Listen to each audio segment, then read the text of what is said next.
So customer dropped off a vehicle, 2017 Ford Edge 2.0 liter Ecoboost. Says the check engine light's on and it's shaking. These are notorious for purge valves going out, causing these types of issues.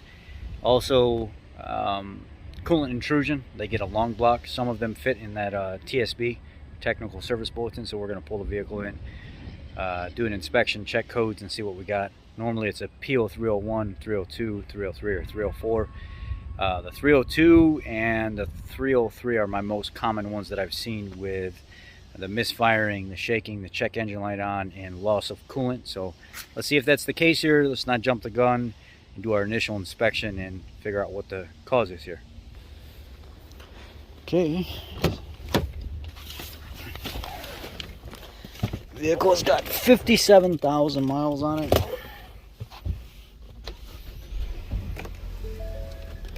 Start it up quick. Check engine light on.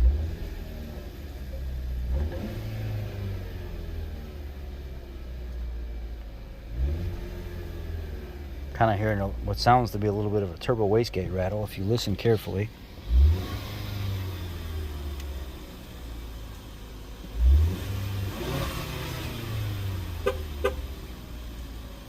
It's going away as it's warming up, which is a typical characteristic of a wastegate starting to fail.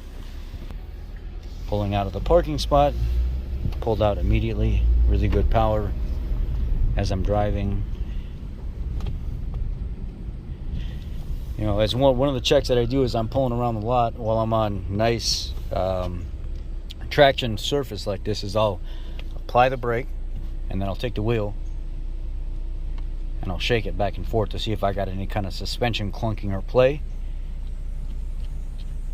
And I'll go really clock to hear if any strut mounts are popping. I don't hear anything.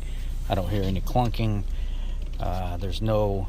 I let off the brake just lightly and kind of jar the vehicle back and forth while shaking the wheel, and it'll actually jar the sway bar ends a little bit as well, and you can hear some clunking there at times. There's none of that going on here. Vehicle takes off really nice, no misfiring. No. Let's go over here in the gravel and see what we got.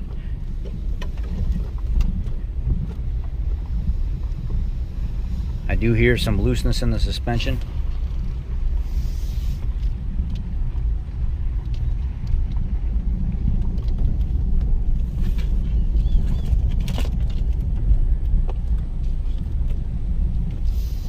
Might be a toe link. Not toe link, but a sway bar link over here. I hear it the most. On the passenger side front of the vehicle, there's a tapping, chattering going on as you're going over bumps. So that could be a strut mount, could be a lower control arm. There it is again. So there's definitely something going on there.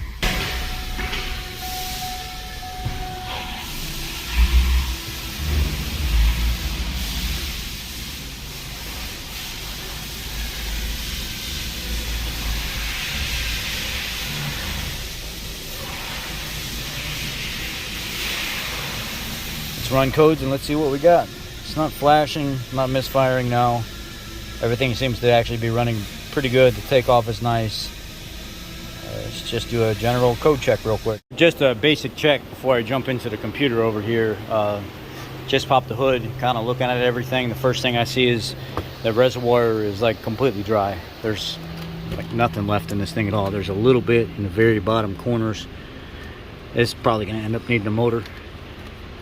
These are long blocks. The 2 liters don't get the short blocks like the 1.5s do.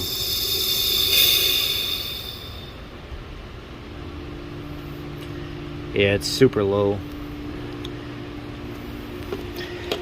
There's misfire codes for sure, but always do your basic checks. Make sure there's no coolant coming out of the water pump. There's not. Side of the engine looks like it's bone dry. That looks good. I'm going to go ahead and pop the cover off now because chances are I'm going to be pressure testing the cooling system and then actually putting a bore scope down on the cylinders to see if it's actually misfire or it's actually coolant intrusion, which more than likely it is. One of the things I check is back there at those heater hoses, I don't see anything leaking out of them. Then I come over and look at the side of the motor where a lot of the coolant lines come together. I don't see anything going on there. And then you can look back in here at the connections for the radiator. I don't see anything leaking there. There's no fluids or anything. Yeah, I don't see anything wet underneath the vehicle at all, which tells me that coolant's got to be going somewhere, which typically it's in the cylinders. So let's pull codes real quick, check codes, and then we'll pull plugs and stuff if we don't actually get one locked up in the cylinder head, which I've had before. And then we'll pressure test the system and see if we have any kind of loss. What I can do is I can go ahead and start pressure testing now, just in case. But let's run codes first. It's just going to be a PO301, 302, 303, or 304. Or it's going to be a PO300 for random cylinder misfire. And there could possibly be like a lean code or a rich code depending on what type of event's going on while this engine is ingesting coolant through the faulty block. So here we're going to go right 4-cylinder 2 since that's where the misfire was set. It's a PO302 and a PO316. I'll take you over there here in a second. So what I'm going to do is I'm going to unhook this line, pull it off to the side. That's the evap line. Pull this off. Put it over here. And then what I'll do is I'll loosen this up. You don't have to, but I'm going to loosen this up, this clamp here, and then I'm going to take this 13mm out of here and loosen this up and pull this intermediate tube from the airbox to the turbo. I'm going to pull it out of the way. And here you typically can just pull this. You can do it with your fingers a lot of times. But what I've been doing lately is it'll actually just pull off of there. It's not that, see, there's that little clamp, it slid off. And then if it won't go, you get a little trim tool or something like that. But a lot of times it'll, there it goes, it's popping off.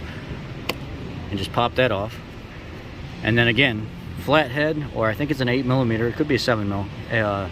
Flathead or 8mm, loosen up that clamp. Pull this 13mm off of here, so you need a deep 13mm socket. And then flathead or 7 or 8mm over here, pull this tube assembly out of your way.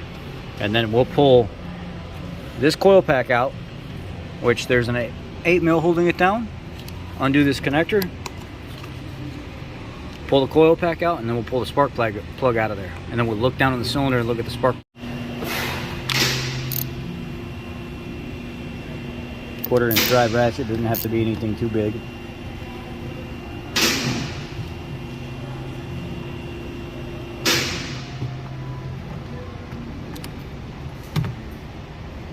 I think it's like 16-hour labor time per warranty if you're doing a non-all-wheel drive 2-liter Ecoboost, but if you're doing an all-wheel drive, I think you end up getting like 17.5 or something to that extent. Now we'll do these two clamps and pull this tube out of the way.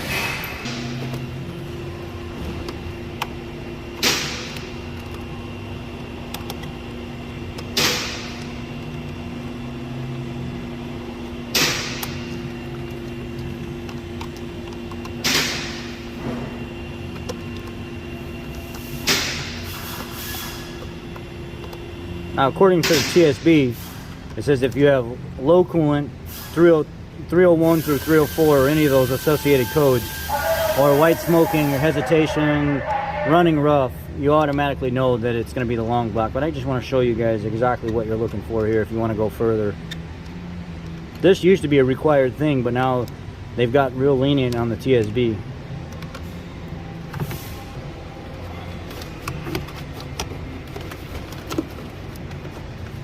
There's a little clip, you can take a flathead, a pair of pliers, or a clip tool. I'm going to use a clip tool to remove this, what is this, an evap line right here.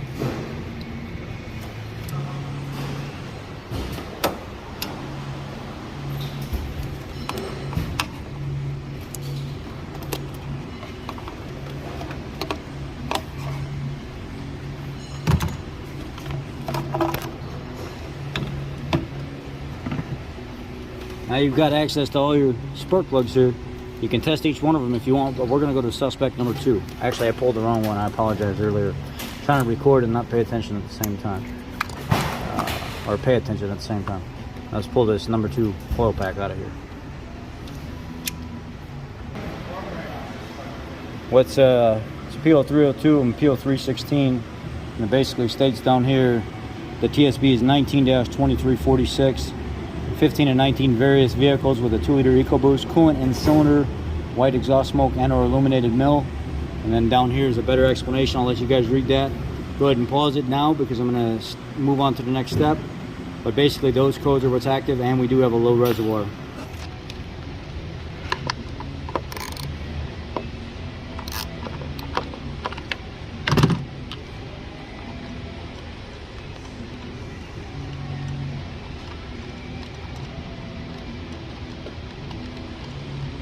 There's always music in the background all the time. I don't mind it, but it messes with my videos whenever I load them up. They don't stay monetized because of 3-4 different radios going on in the shop at one time, which sometimes really sucks. Because when you are enjoying music, you can't enjoy it because there's so much just bleeding together from different radios. Oh, pull the coil pack, lay it up here on the cowl.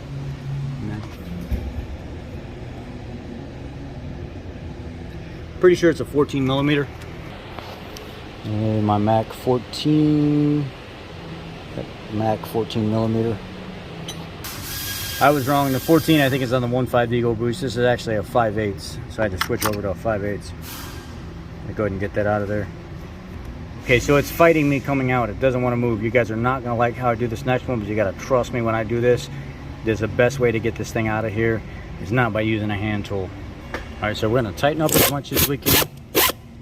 So we're tight.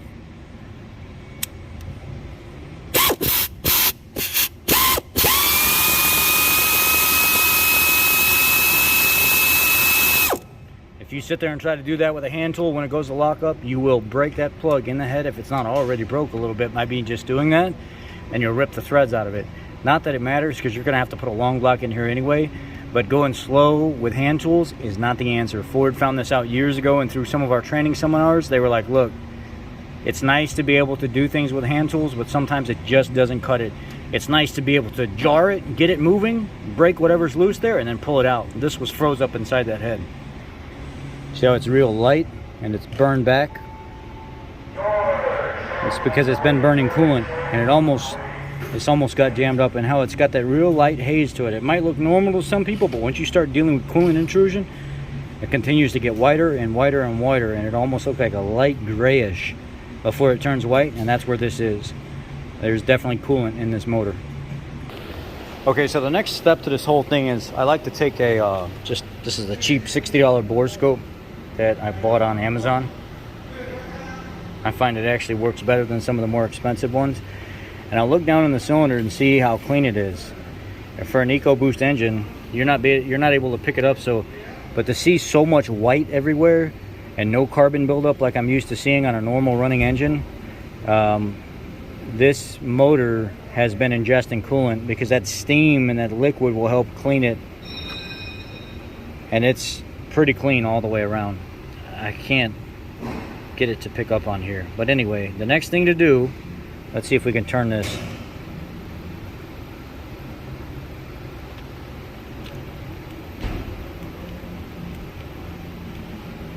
Let's go up one setting, see if that will help see stuff. Okay, a little bit better. But this is super clean. It's like almost as if this motor was like practically brand new. You can even see the stamping on the top of the piston dome, which tells me with this motor, especially as dirty as it typically is, that it's been getting coolant in there.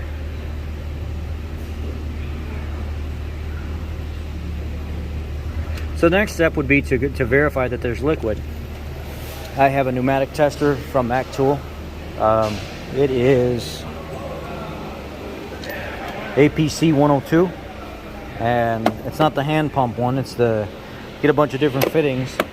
The fitting that actually fits most of the Fords is this orange bottom RA10052, and then what you do is you set it to whatever your cap pressure would be, which on these cap pressures typically I think around 21 psi.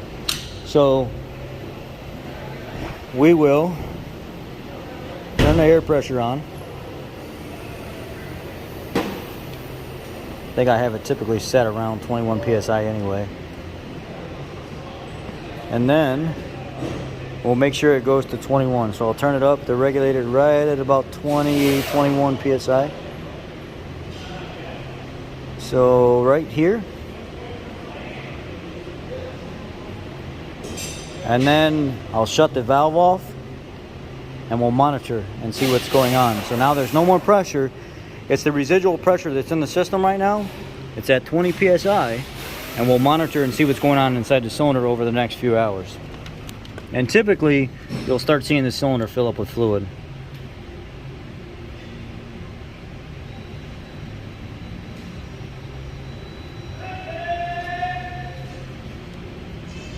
As it cools down, because it's still warm. And even if it doesn't fill up with fluid, those codes alone and with the low reservoir are a key indication something's been going on here.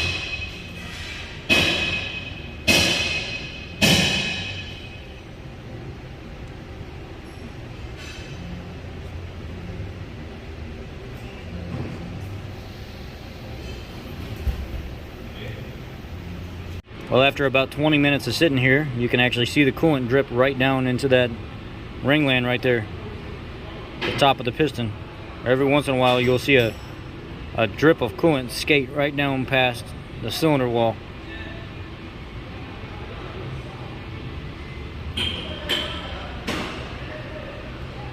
There it is. Let's do one more just for good measure. There it is again. There's a real slow one for you too. How about one more? One more. And there you go. And we are very, very, very slowly losing pressure, but that's just enough to get the coolant to show. So it needs a long block. They don't do a short block on these. They just replace the whole entire thing. So I'll get that ordered up. But that's how to diagnose the coolant intrusion on the 2.0 liter Ecoboost. Thank you guys for your time. There will be a part 2 with replacement for this. Be blessed as always. I hope this finds you well and that you actually gain something out of this. Thank you.